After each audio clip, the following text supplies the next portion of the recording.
My name is Elora, and the night my mother-in-law told me I had corrupted her perfect son, she said it over roasted salmon and lemon risotto, like she was discussing the weather.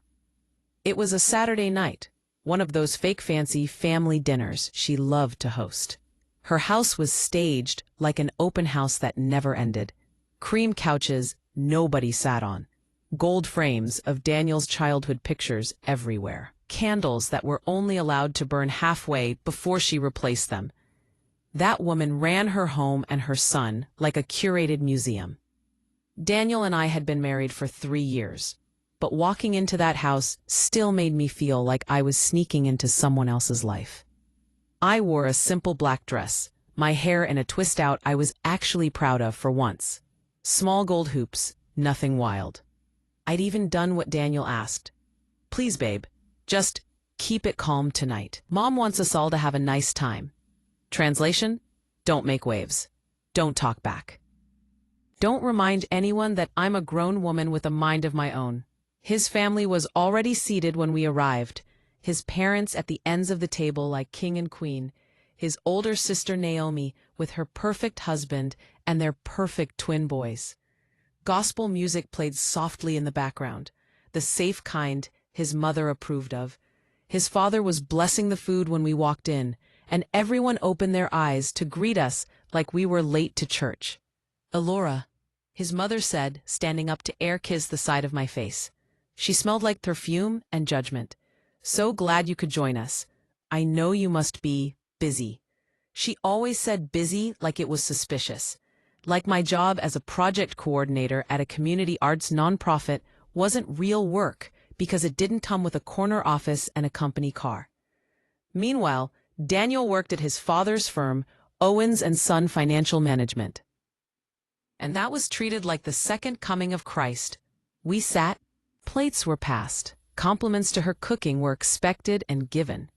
For the first 30 minutes, the conversation stayed safely on the usual script. Church, the twins' honor roll certificates, Naomi's new SUV, some client his father snatched from the competition.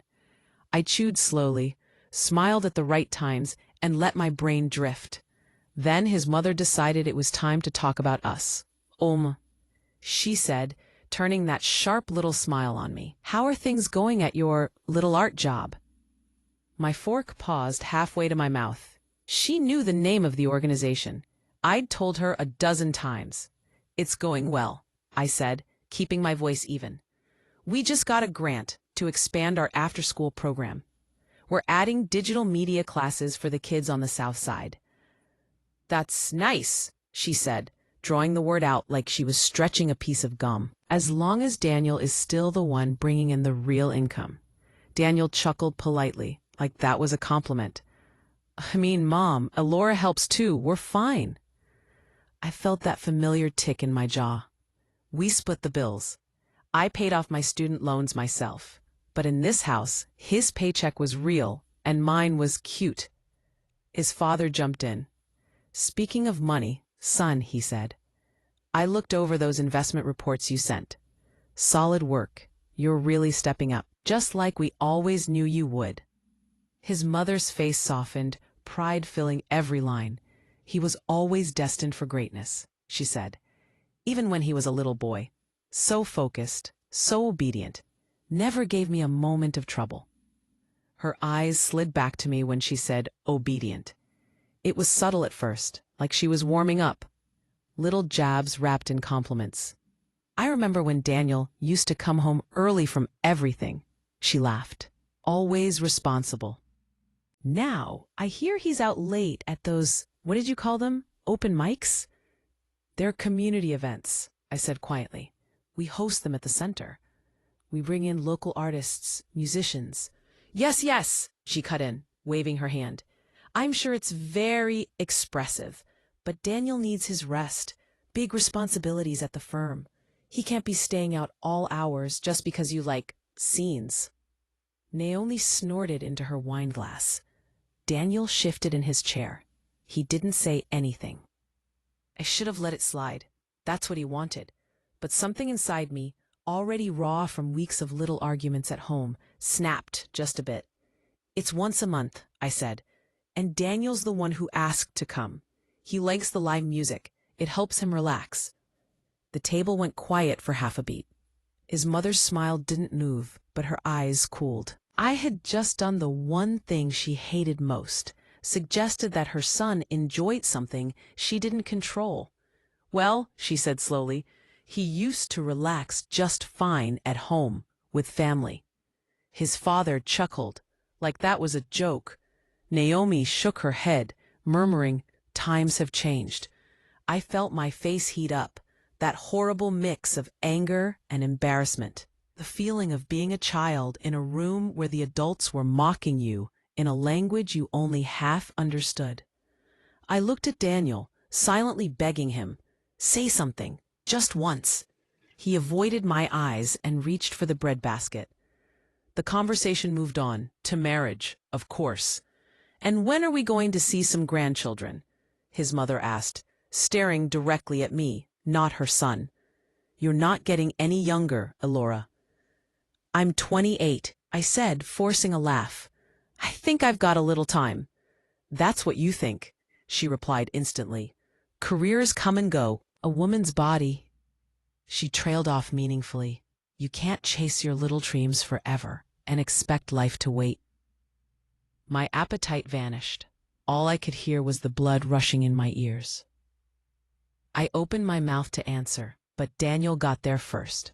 For one stupid, hopeful second, I thought he was going to defend me. "Mom, don't start," he said lightly. "You know Elora wants to get some things in order first. She's ambitious." The way he said ambitious, like it was a mild character flaw, landed like a slap. His mother sighed dramatically. "Oh, I know. Trust me, I know." My son was always so steady, so focused on the plan. Then he met a woman who thinks she's too good for a normal life. She tilted her head, eyes locked on me. "Before you, he was perfect." My heart thudded. The room blurred a little at the edges. "And now?" Naomi asked, smirking. His mother's lips curved into a smile that was all teeth. She set her wine glass down carefully, as if she was about to deliver a sermon. "Now," she said, her voice sugar-sweet and razor-sharp. "Now he's always arguing.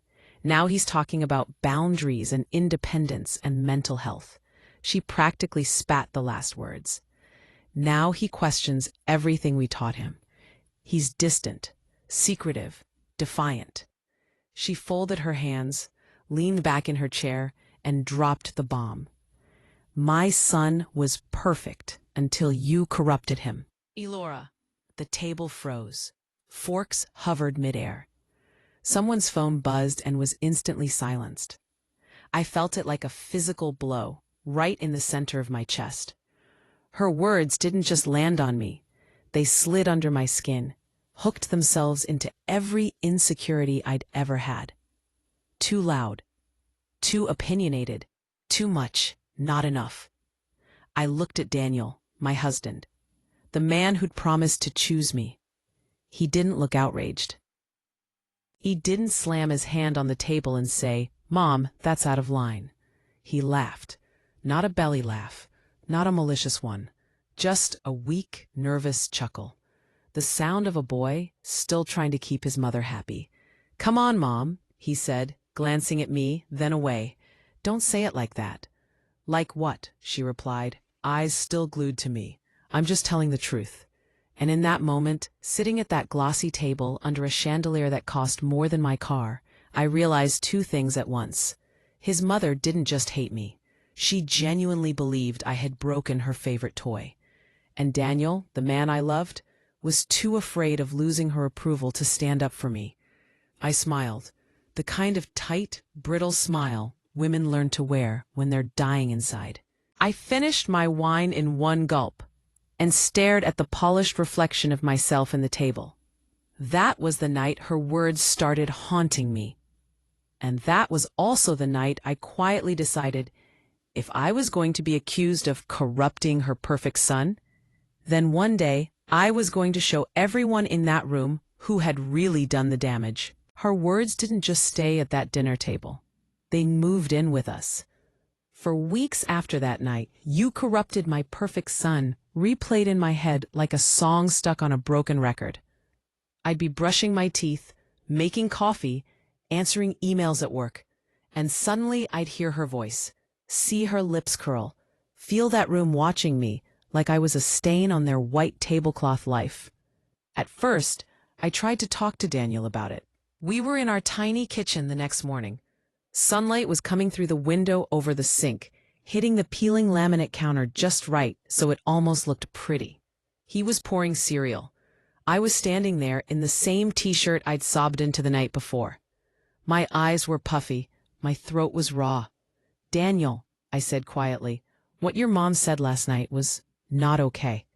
He didn't look up. "Babe, she was just emotional." "She said I corrupted you," I reminded him. "Like I ruined you." "And you laughed." He flinched, just slightly. It was awkward. What was I supposed to do? Start a screaming match at the table? "You were supposed to say, 'That's my wife and you don't talk to her like that,'" I said. My voice cracked on wife and I hated it. "Just once, just one time." He put the cereal box down a little too hard. "Elora, my mom exaggerates, okay? You know how she is. Why are you still so stuck on this?" Because it wasn't just a comment, it was a verdict. Because the way he sat there and let his mother label me as the problem felt like betrayal wrapped in silence. Instead of saying any of that, I swallowed it, like I always did. "I'm stuck on it," I said slowly, "because it felt like you agreed with her." He rubbed his face, already annoyed. "You're reading into things again. You always do this. You turn one comment into a whole story in your head." The irony of him saying that while I was literally living inside a story his mother had written about me was almost funny. Almost. After that, I learned to stop bringing it up. Not because it stopped hurting, but because every attempt at explaining it ended the same way. "You're too sensitive. You just don't understand how my family is. Why do you always want to make me choose?" So I stopped talking, and I started watching. Once I started really paying attention, I realized something. His mother wasn't just throwing that line around in private. She was crafting an entire narrative about me, about us, and she was doing it everywhere. At church. We were at a church picnic a few Sundays later. People were milling around with paper plates, kids running, somebody's auntie singing along with the choir. I was at the drinks table, pouring lemonade. When I heard my name in that particular tone, that meant trouble. "Since he married Elora," his mother was saying, in a tight cluster of women, "he's just different." I stayed where I was. I didn't turn around. I didn't move. I just listened. "Different how?" one of the ladies asked. "He used to be at every family function," his mother sighed. "Always on time. Always dependable. Now he's busy with her community art things, missing Bible study, saying no to things he would never have questioned before." Another woman hummed, the kind of hum that carried judgment. "Young women these days always want to find themselves." His mother lowered her voice, but not enough. "He was such a good boy, so obedient, so focused, until she came along with her boundaries and her goals. Now he's disrespectful, secretive. I don't even recognize my own son." My chest tightened. I wasn't listening to a mother worrying about her child. I was listening to a prosecutor building a case. A week later, I overheard Naomi on FaceTime with a cousin. I swear he was perfect before her. Now he's acting brand new, like he's too good to do what Dad says. He used to be so easygoing. She's got him in therapy and on a journey or whatever. It's weird. Perfect. Perfect. Perfect. Everywhere I turned, that word hung over me like a ghost. At home, the haunting looked different. Daniel started throwing that word corrupt around as a joke. If I suggested we skip one of his mother's Sunday dinners to have a quiet night together, he'd smirk and say, "See? Look at you corrupting me again." If he was 5 minutes late calling his mom back and she texted him, "You're changing," he'd look at me and laugh. "This is your bad influence, you know." Sometimes he said it with a half smile, sometimes with an edge, but always, always, it chipped away at something inside me. One night, about a month after the dinner from hell, he came home later than usual. His tie was loose, his shirt slightly wrinkled. He smelled like his parents' cologne and their house wine. "You went over there?" I asked, trying to keep my tone neutral. "Dad needed help with some reports," he said. "Mom cooked." I stared at the takeout container in the fridge with the leftovers I'd saved for him. My carefully seasoned chicken looked pathetic next to his mother's invisible roast. "What did she say about me this time?" I asked. He dropped his keys in the bowl by the door. "Why do you always assume she said something?" he replied. "Because she always does," I replied. "And because you always come back quieter." He hesitated, and that was the moment I knew. She had said something. "She just worries about us," he said finally. "She thinks you're pulling me away from the family, from the firm." "I'm not pulling you anywhere," I said. "I'm asking you to live your own life." He sighed. "She doesn't see it that way." "Do you?" I asked. He didn't answer. Instead, he picked up the remote, turned on the TV, and let the glow from the screen swallow our conversation. That night, when he fell asleep beside me, I lay awake, staring at the ceiling, my mind racing. I kept thinking about how quickly a lie can become a truth if enough people repeat it. In his parents' world, the story had already been written. Daniel was perfect. Then he met me. Now he's defiant and distant. Conclusion: I broke him. The more I watched, the more I realized something even uglier. Daniel had started to believe parts of that story too. Not the corrupted part. Not out loud, but in small ways. Sneaky ways. "Maybe we are doing too much," he said one night when I suggested we sign up for a couples workshop. "My parents think we're overcomplicating things." "I thought we agreed we needed help communicating," I said. "You said you wanted that." "Yeah, but—" He rubbed the back of his neck. "Ever since you started with all this therapy stuff, my mom says I've turned against my own family, that I question everything now. That I'm unhappy because I'm always digging for problems." "You were unhappy," I reminded him. "That's why you wanted to talk to someone." He looked at me for a long moment, and for a second, I saw the man who'd sat on our couch months earlier and said, "I don't want to live on autopilot my whole life." Then it was gone. "Maybe she has a point," he muttered. "We were fine before." Before. Before I asked for boundaries. Before I asked him to stop letting his mother use him as a stand-in husband. Before I asked him to see me as a partner, not a guest in his life. It hit me. They missed the version of him that never said no.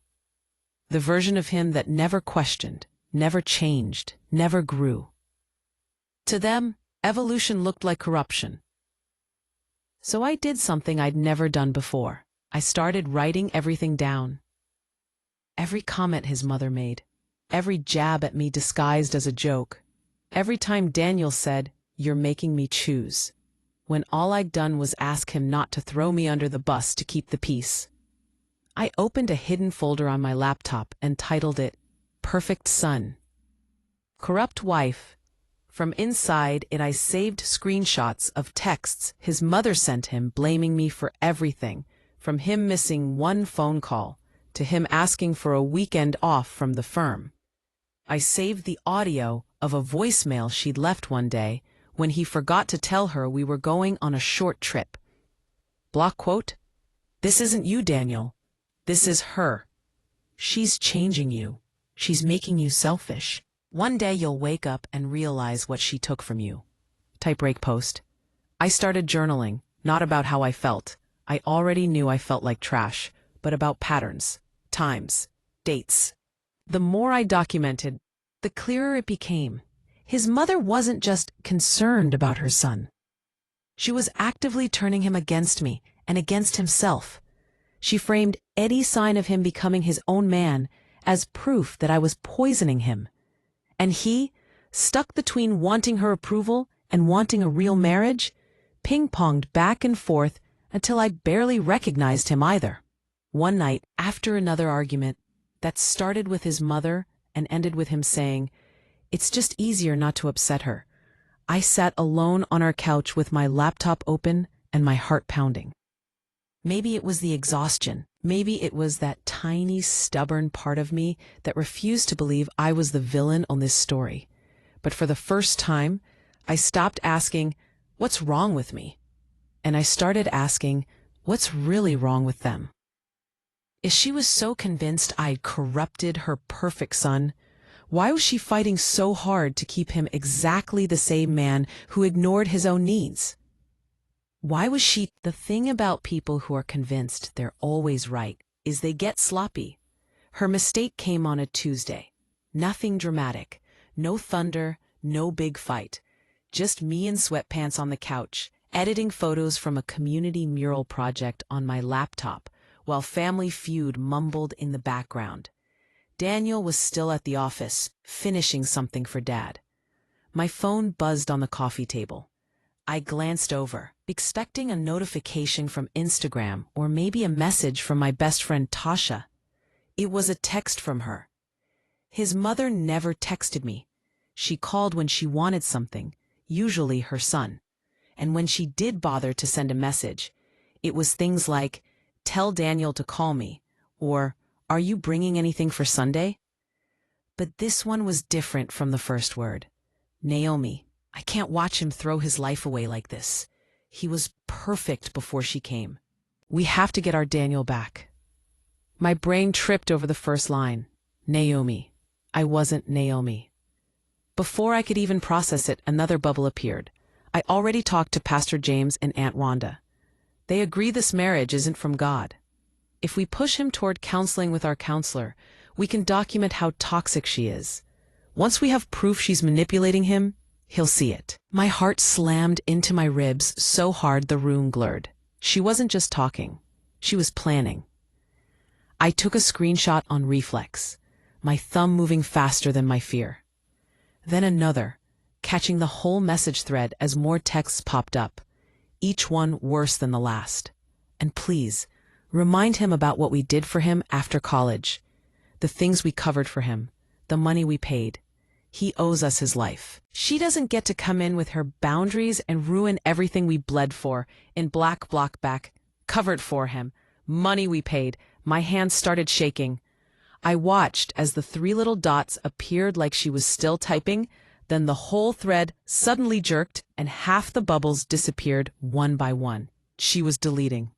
She'd finally realized she'd sent it to the wrong person. A second later, a new text came through, this time carefully addressed. Black block back. Elora, sorry that last message wasn't meant for you. I was talking to Naomi about church stuff. Hope you're well. Black block back. I laughed. It came out sharp and humorless. Church stuff.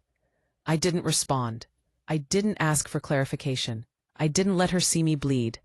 I just kept taking screenshots. The deleted messages were gone from the thread, but not from the previews on my lock screen. I had enough. Enough to prove she wasn't a worried mother. She was running a full campaign. And Naomi, the sister who'd smiled in my face and said, "Welcome to the family, girl," was on her campaign team. For a long minute, I just sat there staring at my phone, hearing the studio audience applaud on TV like it was coming from underwater. There it was, in black and white, her holy war. Get our Daniel back. I opened my laptop folder. Perfect son, corrupt wife, and dragged every screenshot into it with hands that finally stopped trembling. Then I did something I'd been avoiding for months. I picked up Daniel's tablet from the side table. He'd given me the passcode a long time ago, when we were still in that honeymoon phase where what's mine is yours felt romantic instead of complicated. I'd never used it for anything more than Netflix. That night, my thumb hovered over the numbers for a solid 10 seconds. Then I typed them in. It opened on a cheerful wallpaper of us at the park, my head on his shoulder, his smile wide and uncomplicated. A version of us that felt like two strangers now. I went straight to the Messages app. His mom's thread was pinned right at the top. Of course it was. I tapped it. Years of conversations, Some normal, some just memes and family gossip. And then slowly, quietly, a shift. I scrolled back to the months after we got married, to the first time he'd ever suggested therapy. Daniel, I've been feeling kind of off, Mom. Elora says maybe I should talk to someone. His mother. Talk to God, not strangers. That girl fills your head with ideas. Daniel, she just wants us to communicate better. His mother. We never needed communication tools in this house. You were always happy before her. Remember that. Scroll. His mother. She doesn't respect me, Daniel. That's a red flag. Daniel. She just wants boundaries. His mother. Boundaries are how rebellious children push their parents away. Are you a child now, or the man of this family? Scroll. His mother. Do not put her name on the house papers. I'm serious. What if she leaves? What if she takes everything? You think she's with you for you? But just wait. Daniel. Mom. After all we did after your incident in college, after the lawyer, after the settlement, after we saved your future, you owe us. Don't forget that. My eyes snagged on that word. Incident. Lawyer. Settlement. He had never told me any of that. My chest went cold. I kept scrolling. His mother. I talked to Pastor James. He agrees something is off about her spirit. If we set up counseling with him, he can help you see the truth. Just be honest about how controlling she is, how she makes you feel guilty for loving your family. Daniel. She doesn't do that. There, a tiny spark of him. The man I married pushing back. His mother. You're blind right now. She corrupted you. She pulled you from your purpose, from the firm, from the ministry. This isn't you. You'll see one day, and when you do, we'll be here. She won't. I scrolled and scrolled, my stomach twisting tighter with each message. There were screenshots she'd sent him of my Instagram stories. Circles around my captions about breaking cycles. And loving yourself enough to set limits. His mother. See? She thinks she's better than us. There were messages after family dinners. His mother. You saw how she looked at me? That's rebellion. His mother. If you have to defend your own mother, that's not love. That's witchcraft. I didn't know whether to cry or scream. He hadn't always agreed. At first, there were more messages like, I can talk to Daniel.com, nanes.com. Then he would say, not trying to steal me. And then we would have more saying, more replies, more distant. A message that punched the air out of my lungs. From just 2 weeks before that dinner. Blockquote. His mother. She's making you weak. You never used to question me. Blockquote. His mother. I don't feel like myself anymore. I sat there, staring at that sentence. Then, he didn't feel like himself. Not because I'd corrupted him, but because he was being ripped in half. One half pulled toward the man he said he wanted to be. The other chained to the perfect son his mother needed him to remain, so her sacrifices wouldn't feel wasted. I thought about all those nights he'd sat on the edge of our bed with his head in his hands, saying, I feel like I'm drowning. And suddenly, for the first time since his mother spoke those words over me, my son was perfect until you corrupted him, something inside me clicked into place. I wasn't the corruption. I was the threat to her control. There's a difference. I took screenshots of everything. The threats, the guilt trips, the spiritual manipulation. Her coaching him to document my reactions so they could someday prove I was unstable. She wasn't afraid of losing her son. She was afraid of losing her favorite weapon, his need to please her. I closed the tablet slowly and set it back exactly where I'd found it. My heart was still pounding, but the fear had shifted. The helplessness that had been sitting like a stone in my chest for months was lighter, sharper. It wasn't that I suddenly stopped hurting. It's that I wasn't confused anymore. This wasn't a misunderstanding. This wasn't just how families are. This was a coordinated attempt to isolate me, discredit me, and keep him under her thumb.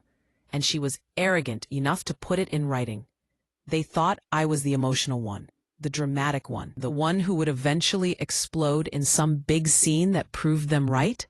Instead, I opened my laptop, added 53 new screenshots to my perfect son, corrupt wife folder, and created a new subfolder.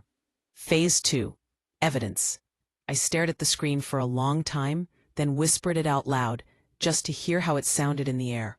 Corruption is when you twist something good for your own use, I said. Not when you grow. She had twisted her son, twisted his faith, twisted his fear, twisted me into the villain of a story I never agreed to be in.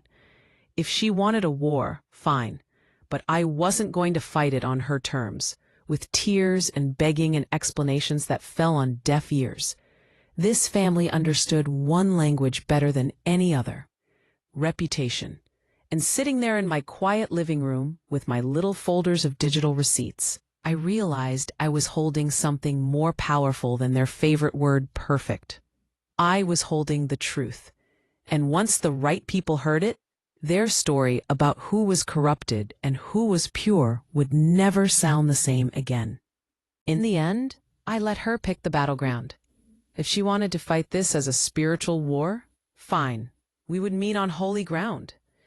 2 days after I found those messages, Daniel came home with that tight, miserable look I'd started to recognize, the one that meant his mother had been in his ear. He dropped his keys in the bowl, kissed my cheek without really seeing me, and hovered in the doorway like a man waiting for bad news. "Elora," he said, rubbing the back of his neck, "Mom wants us to come to a counseling session with Pastor James on Saturday." I didn't flinch. "A counseling session," I repeated. "About what, exactly?" He didn't answer right away. He walked to the window, looked out at the dark street like the answer was hiding in the parked cars. "She says," he exhaled, "she thinks we need help, that there's influence in the marriage that isn't healthy, that I'm not myself anymore." Space.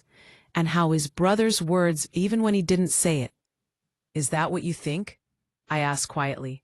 He turned then, and for a split second I saw the man I married shining through all the noise, his eyes soft, guilty, confused. "I think," he said slowly, "that I'm tired of being in the middle. If talking to Pastor James helps clear the air."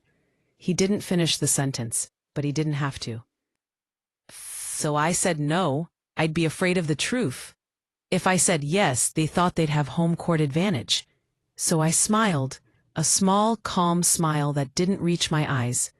"Okay," I said, "let's go talk to Pastor James." His shoulders sagged with relief. He kissed my forehead like I'd just agreed to try a new restaurant, not walk into an ambush. "Thank you," he whispered. "This will help. You'll see." He had no idea. Saturday afternoon, the church office smelled like coffee, printer ink, and old wood. The kind of place where reputations are protected with polite voices and closed doors. Pastor James' office was exactly what I expected. Big leather chair, heavy oak desk, cross on the wall, framed photos of mission trips and smiling church families. A bookshelf full of commentaries and leadership books about biblical order in the home. Daniel sat beside me on a small couch, his knee bouncing. His mother sat across from us in a wingback chair, pearls on, Bible in her lap like a prop. Naomi perched beside her, lips pressed into a line of righteous concern. Pastor James sat behind his desk, fingers steepled. "Thank you all for coming," he began, in that slow, soothing tone pastors practice in the mirror. "We're here because we love you both, and we want God's best for your marriage." I almost laughed. We were not here for that. They were here for that. I was here for something else. His mother went first. Of course she did. "Pastor," she said, voice already trembling, "my heart has been so heavy. My son used to be such a joyful, obedient young man of God. He honored his parents, he served this church. But since he married," she turned and gave me a watery smile. "Elora," she said, like the name itself was hard to swallow, "he's just different, depressed, angry. He pulls away from us. She doesn't like his family. I never said I don't like his family, I cut in, keeping my tone neutral. I said your boundaries and mine are different. She ignored me. She questions my place as his mother continued. She talks about breaking cycles and choosing herself, like family is optional. And now he wants to make decisions without including us. It's like he's under some influence. Her eyes shone with tears. She really was talented. Naomi leaned forward. I've seen it too, Pastor, she chimed in. He doesn't come to men's group anymore. He misses family dinners. He says he and Elora have their own traditions. She put air quotes around it like we were plotting witchcraft. He's just not the Daniel we grew up with. I felt something inside me go very still. They were talking about him like he wasn't even in the room. Pastor James nodded gravely. Change in a man's life can come from many sources, he said. Sometimes a wife can, without meaning to, pull her husband away from his foundation. Elora, how do you respond to what you're hearing? I looked at Daniel. He wouldn't meet my eyes. For months, I'd tried to explain myself to these people. I'd written long texts. I'd sat at dinners swallowing tears while everyone else dissected my attitude. I'd tried to shrink myself into something less threatening. Today, I wasn't here to defend. I was here to reveal. I think, I said slowly, that before we talk about my influence, we should talk about theirs. Pastor James' eyebrows twitched. Excuse me? He asked.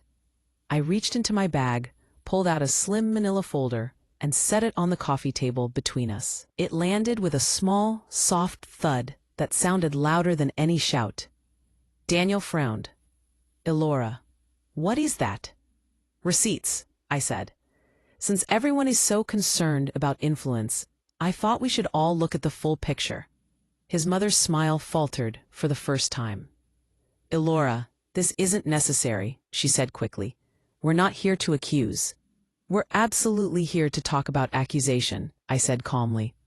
Your exact words, actually. I opened the folder. Printed screenshots, dozens of them. Highlighted passages, dates, times. I'd spent hours at the copy shop the night before. The clerk glancing at me like he was low-key scared as the printer spit out pages and pages of his mother's concerns. I slid one page toward Pastor James, another toward Naomi, another toward Daniel. Let's start 6 months ago, I said, right after our first argument about spending every Sunday at your parents' house. Pastor James adjusted his glasses and read, out loud. She doesn't respect me, Daniel. That's a red flag. His voice wavered slightly. He read the next line. Boundaries are how rebellious children push their parents away. Are you a child now?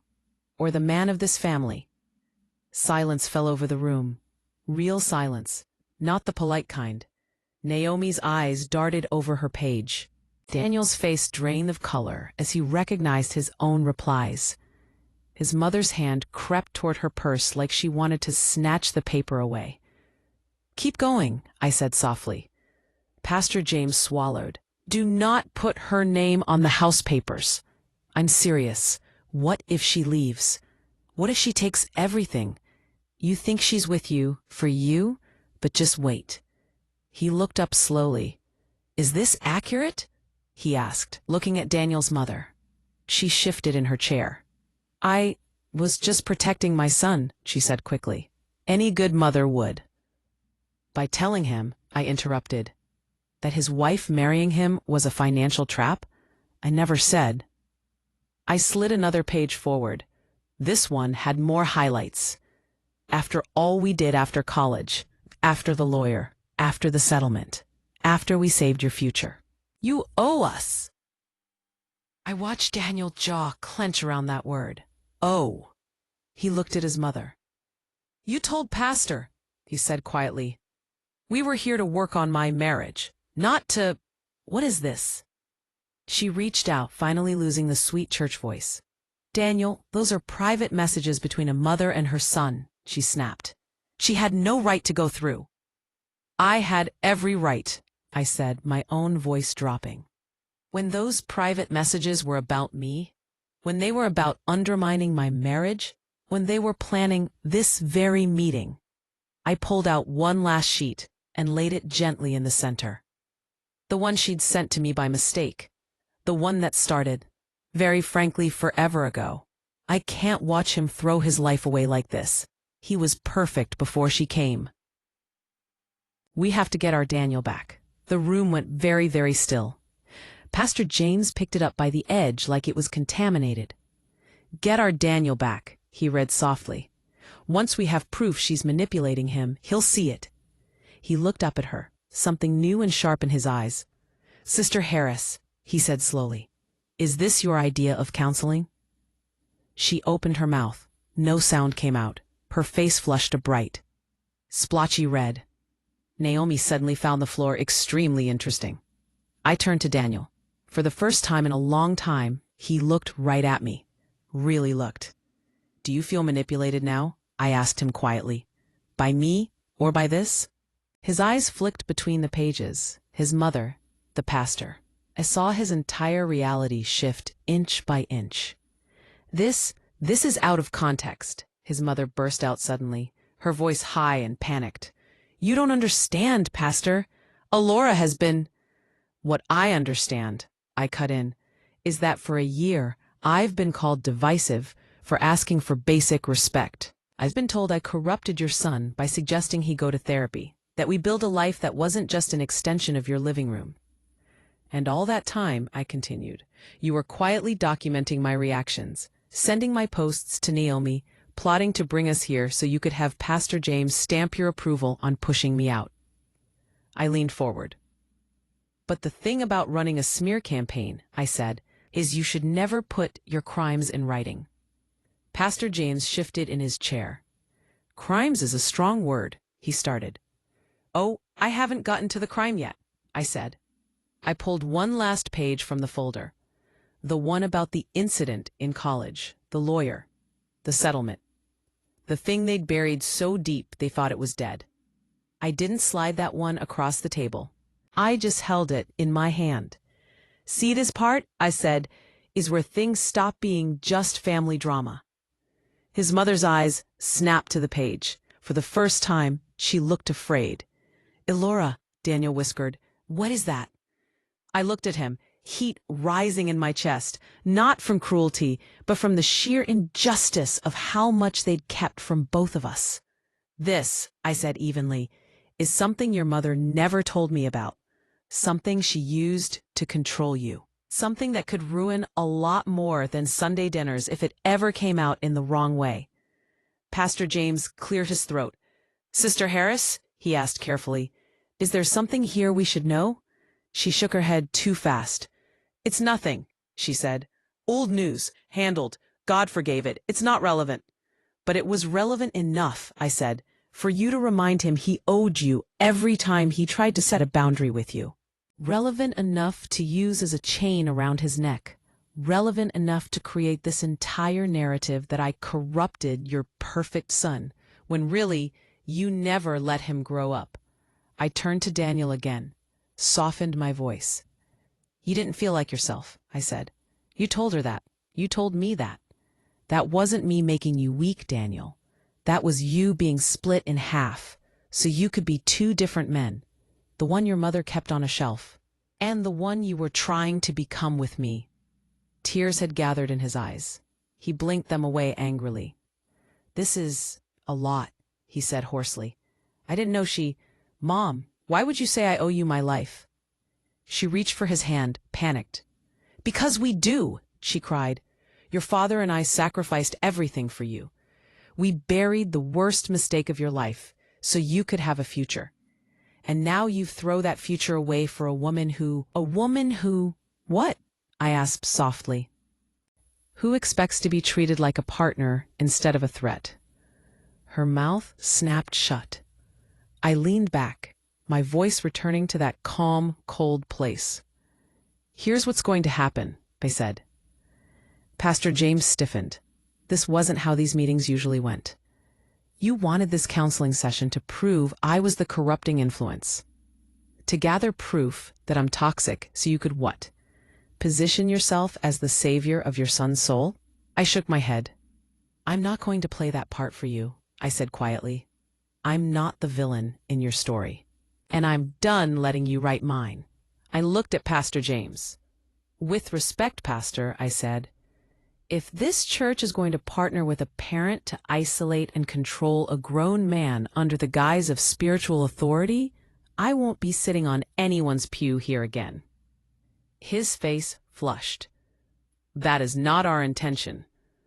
Then I suggest, I said, nodding toward the papers, that you consider who's been bearing false witness in your office. I stood up, smoothing my dress with hands that, for once, weren't shaking. As for you, I said, turning to his mother, there are two options. Her eyes flashed with anger and fear. You can stop, I said simply. Stop the texts. Stop the smear campaign.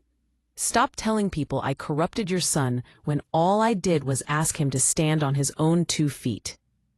Or, I continued, my voice quiet but razor sharp, we can let neutral third parties look at all of this.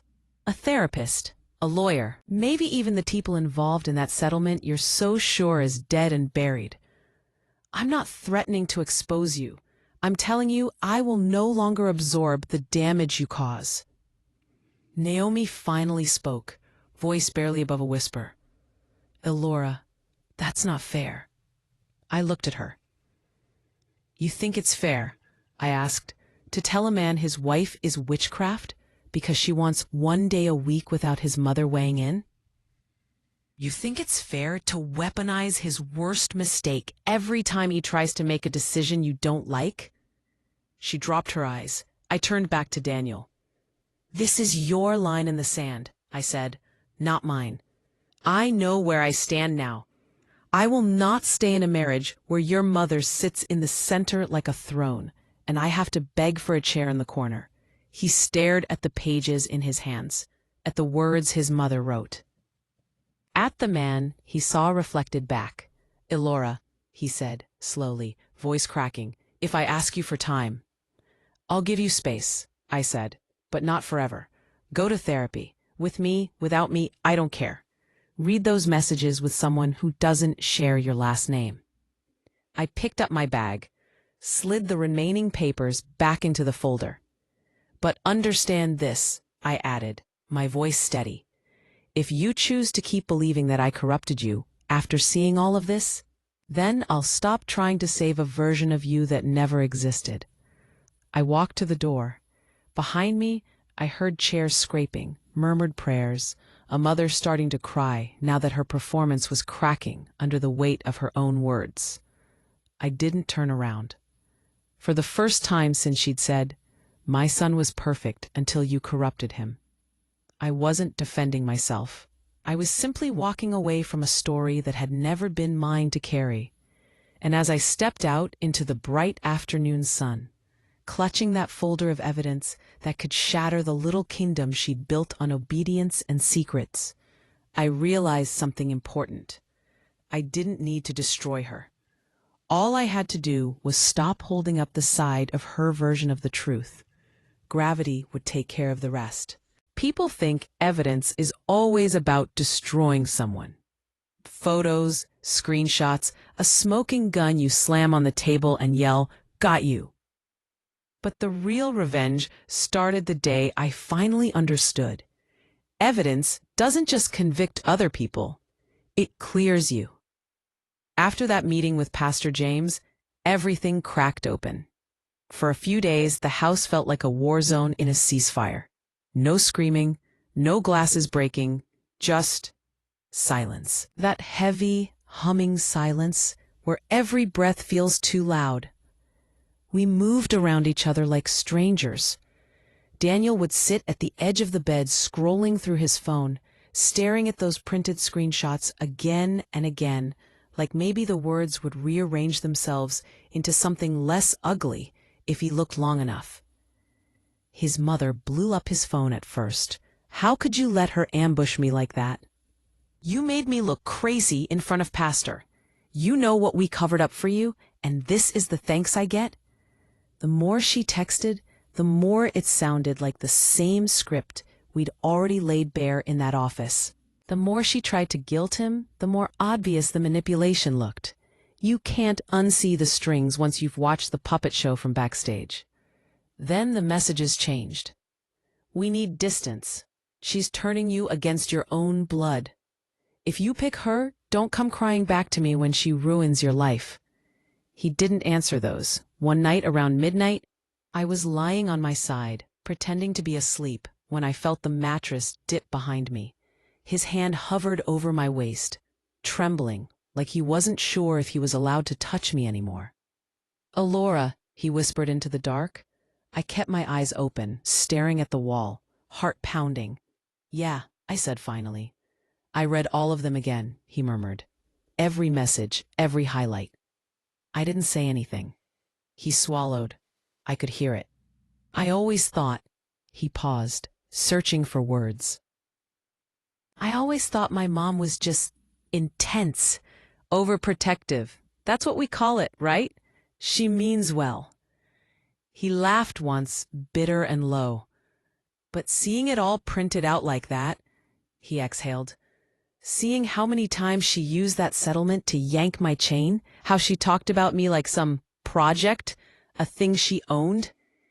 His voice broke a little. "I hate that you had to be the one to show me," he said. I rolled over then, slowly. So we were facing each other in the glow from the streetlights, slipping through the blinds. His eyes were wet, not dramatic movie-style tears, just exhausted. "I didn't want to blow up your world," I said quietly. "I wanted to stop pretending it wasn't already on fire." We stared at each other for a long beat. "Do you still believe," I asked finally, "that I corrupted you? Be honest." He let out a shaky exhale that was almost a laugh. "No," he whispered. I think you're the only one who ever told me the truth wasn't going to kill me." A small, painful warmth cracked my chest open. "And what are you going to do with that truth?" I asked. "Because I can't live in this halfway place anymore, Daniel, where I'm the villain in your mother's story, the scapegoat in your pastor's counseling sessions, the excuse for every uncomfortable feeling you don't want to face." He nodded slowly. "I know," he said. "So here's what's going to happen." I raised an eyebrow. "You've tried to protect me before," I reminded him. "You said you'd handle it, and it always ended with me apologizing to people who disrespected me." "This won't be like that," he said, "because it's not about managing her anymore. It's about choosing a life." The next Sunday, we didn't go to his parents' house. That seems like nothing, but in that family, it was like skipping Christmas. Instead, Daniel woke up, made coffee, and slid his laptop across the table to me. On the screen was a booking confirmation for a couples therapist. Neutral. Not from our church. Not recommended by his mother. "You said we needed someone who doesn't share my last name," he said quietly. "First session is Thursday." My throat tightened. "Okay," I nodded. Then he pulled a folded document from his backpack and set it beside the laptop. "What's that?" I asked. He took a breath. "I went to the bank Friday," he said, "and the county office. I had them add your name to the house deed." I stared at the paper, at my name, printed clearly in black ink next to his. My chest clenched so tight it almost hurt. "You don't have to do this to prove something," I whispered. "I know," he said. "I have to do it because not doing it has been proof of something else, this whole time." He looked me straight in the eye. "She was right about one thing," he said. "I did owe a debt. For the settlement, for what they covered up. But that debt is not a leash she gets to tighten every time I try to grow a spine. I'm paying that debt by being a better man now than the boy who made that mistake. Not by letting her own my marriage." My eyes burned. "Daniel." He lifted a hand. "I'm not saying this fixes everything," he said. "I'm not asking you to forget every time I let her run wild on you. I know trust doesn't come back because I added your name to a piece of paper. He swallowed. But I don't want you staying with me just because you're scared it's too late to start over. He added softly. I want you to know you're not trapped here. If you stay, it's because you choose me. Not because my mother's fear campaign worked. I didn't realize I was crying until a tear dropped onto the deed. Look at that, I sniffed. First day and I'm already staining community property. He laughed, a soft, broken sound. We sat like that for a long time. No big speeches. No dramatic music. Just two people who'd finally turned and looked at the wreckage honestly, instead of pretending the wind blew it over. His mother didn't take our new boundaries well.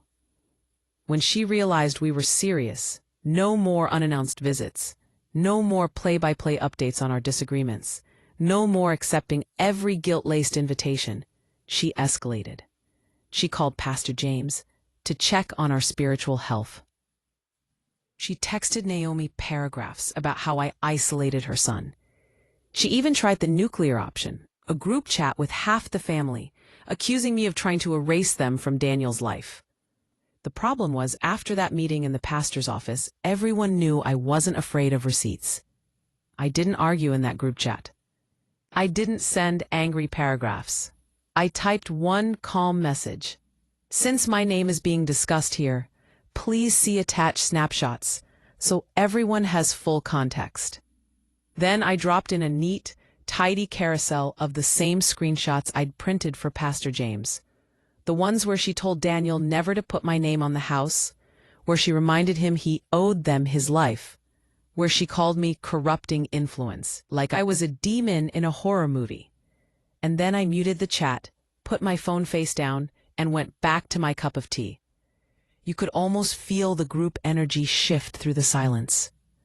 Over the next few days, things happened quietly. A cousin DM'd me privately. I always wondered why you stopped coming around. This explains a lot. I'm sorry. An aunt texted Daniel, son, your mama loves you, but she ain't always right. Don't lose your wife trying to keep the peace she never gave you. Even Pastor James sent a carefully worded message asking to meet with me and Daniel alone this time, without his mother present. I declined politely. I didn't need a referee. My revenge wasn't a dramatic courthouse showdown or a screaming match in the driveway. It was this: refusing to collapse under their version of me. Refusing to be the villain in a story where my crime was daring to ask, but what about us? Refusing to let a woman who spent years pulling strings then cry puppet when I finally cut them. Here's the part that surprised me the most. The big flip in my life didn't happen the moment I exposed her. It happened the moment I realized I didn't need her approval anymore. Once that clicked, everything else shifted into place. I stopped replaying her words in my head like a curse. My son was perfect until you corrupted him. Instead, I said them back to myself with the emphasis changed. My son was perfect until you corrupted him. Until you convinced him being a man meant never saying no to his mother. Until you taught him love was a debt, not a gift. Until you rewarded obedience and punished growth. None of that was on me. My husband and I are still in therapy. We still argue. There are days I look at him and wonder if we're rebuilding something real or propping up a ruin we're both too scared to leave. But the difference now is this: we're not fighting through his mother anymore. If he raises his voice, he owns it. He doesn't go vent to her and return with weaponized advice. If I cry, I don't apologize for being too sensitive. I ask myself instead, does this hurt because I'm weak, or because I've been taught to live on crumbs and call it a feast? He's learning to call her back and say, that's between me and my wife. And me? I'm learning, but the evidence I found wasn't just in those screenshots or that settlement paper. It was in every small moment where my body screamed, this isn't right, and I swallowed it to keep the peace. Now my peace is not up for negotiation. Not with his mother, not with the church, not even with him, if it comes to that. Because the most powerful revenge of all wasn't proving she was wrong about me. It was becoming a woman who no longer needed her to ever be right.